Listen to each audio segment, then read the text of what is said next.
بسم اللہ الرحمن الرحیم نحمدہ ونصلی ونسلم علی رسول الکریم۔ ایک بڑی دردناک خبر سننے کو ملی کہ حضرت مولانا طارق جمیل صاحب کے صاحبزادے عاصم جمیل اچانک اس دنیا سے چلے گئے۔ سب سے پہلے تو ہم دعا کرتے ہیں کہ اللہ تبارک و تعالی اس بڑے دردناک واقعے اور اس حادثے پر مبلغ اسلام لاکھوں کروڑوں لوگوں کے دلوں کی دھڑکن حضرت مولانا طارق جمیل صاحب کو اور ان کے اہل خانہ کو اللہ صبر جمیل عطا فرمائے اور ان کے بیٹے عاصم جمیل کی اللہ کامل بخشش فرمائے۔ ویڈیو بنانے کا مقصد یہ ہے کہ اس خبر کو لے کر بہت سارے لوگوں نے کوئی اس کو خودکشی کا رنگ دے رہا ہے اور کوئی اس کو مختلف چیزوں کے ساتھ جوڑ رہا ہے، حالانکہ اس حادثے کے موقع پر جہاں ان کا خاندان غمزدہ تھا، مولانا یوسف جمیل صاحب جو مولانا طارق جمیل صاحب کے بڑے صاحبزادے ہیں، انہوں نے وضاحتی بیان بھی دیا اور بتایا کہ میرا چھوٹا بھائی جو ہے ڈپریشن کا شکار تھا اور وہ دوائی بھی لے رہا تھا، اور بعض ذرائع سے معلوم یہ بھی ہوا کہ ڈاکٹروں نے گھر والوں کو یہ خبر دی ہوئی تھی کہ ان کو اکیلا نہ چھوڑا جائے، ان کے ساتھ کوئی نہ کوئی ہر وقت رہے۔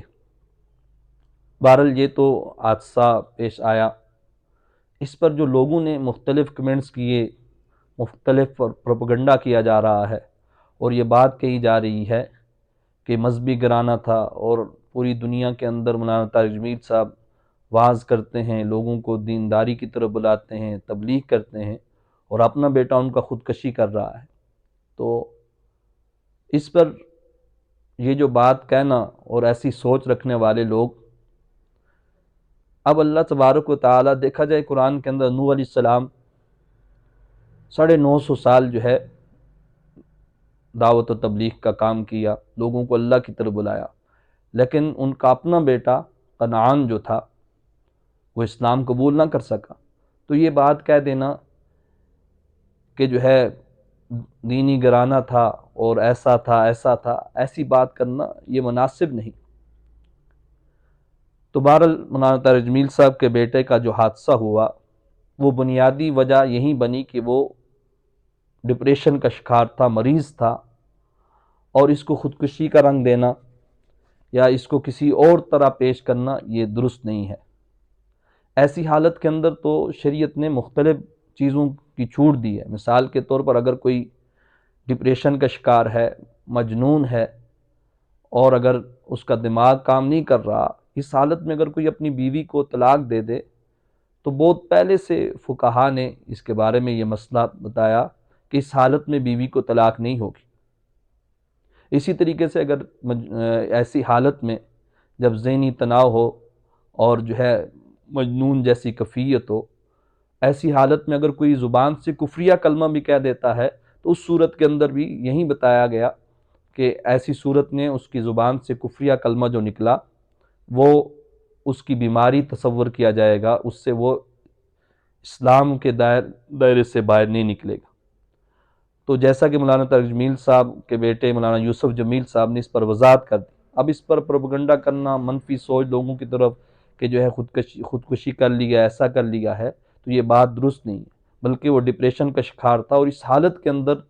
وہ جو ہے اپنے اوپر قابو نہ پا سکا اور اس نے جو ہے اپنے آپ کو گولی ماری، یا جس طریقے سے اس کو گولی لگ گئی، تو اس پر پروپیگنڈا نہ کیا جائے، بلکہ یہ حادثہ ہمارے ساتھ بھی پیش آ سکتا ہے۔ تو ہمیں چاہیے کہ ایسے مواقع پر مثبت سوچ رکھیں اور ایسے مواقع پر